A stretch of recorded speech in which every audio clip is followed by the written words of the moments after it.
আজ বানাবো সম্পূর্ণ নিরামিষ পদ মিক্সড ভেজ রেসিপি। তো তার জন্য একটা প্লেটে আমি লম্বা লম্বা করে আলু, বিনস, গাজর, ক্যাপসিকাম, ফুলকপি কেটে নিয়েছি। তার সাথে নিয়েছি মটরশুঁটি আর পনির। তো পনিরটা আমি ছোটো ছোটো করে কেটে নিয়েছি। তারপরে একটা মিক্সি জারে আদা, কাঁচা লঙ্কা, টমেটো আমি প্রথমে পেস্ট করে নেবো। তারপরে এই মিক্সি জারেই আমি পোস্ত, মগজ আর কাজু বাদামটা ভালো করে পেস্ট করে নেবো। তারপরে একটা কড়াই গরম করে আমি তেল দিয়ে তেলের মধ্যে আমি আলুগুলো একটু নুন দিয়ে ভালো করে ভেজে একটা প্লেটে উঠিয়ে নেবো। তারপর ওই তেলেই আমি পনিরগুলো একটু লাল লাল করে ভেজে নেবো।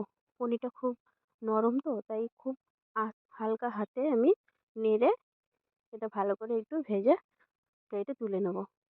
তো আমার এখানে পনির ভাজা হয়ে গেছে। এবার আমি ফোড়ন করে নেবো রাঁধুনি আর শুকনো লঙ্কা।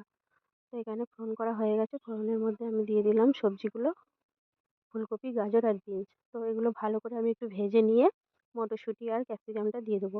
তো ওগুলো একটু ভালো করে নেড়ে চেড়ে আমি আলুটা দিয়ে আমি এক এক করে মশলাগুলো দিয়ে দেবো।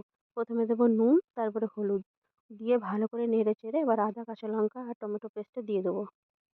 তারপরে এটা ভালো করে কষিয়ে নিয়ে যখন কাঁচা গন্ধটা চলে যাবে, তারপরে আমি ওটার উপরে দিয়ে দেবো মগজ, পোস্ত আর কাজু বাদাম বাটাটা। তো ভালো করে দিয়ে আমি এটা ভালো করে একটু কষিয়ে নেবো। যখন একটু তেল ছেড়ে আসবে, তখন আমি এই টক দইটা দিয়ে দেবো। টক দইটা দিয়ে এবার বাটি ধোয়া জল আমি দিয়ে দেবো। দিয়ে আমি পরিমাণ মতো জল দিয়ে একটু ভালো করে ফুটতে দিয়ে দেবো। ফুটে এসেছে, এবার আমি পনিরগুলো দেবো। পনিরগুলো দিয়ে ভালো করে আমি একটু মিশিয়ে নিয়ে নামানোর আগে একটু চিনি দিয়ে আমি সবজিটা নামিয়ে নেবো। তৈরি হয়ে গেছে আমার মিক্সড ভেজ রেসিপি। তো ভালো লাগলে অবশ্যই একটা লাইক আর সাবস্ক্রাইব করে যাবেন।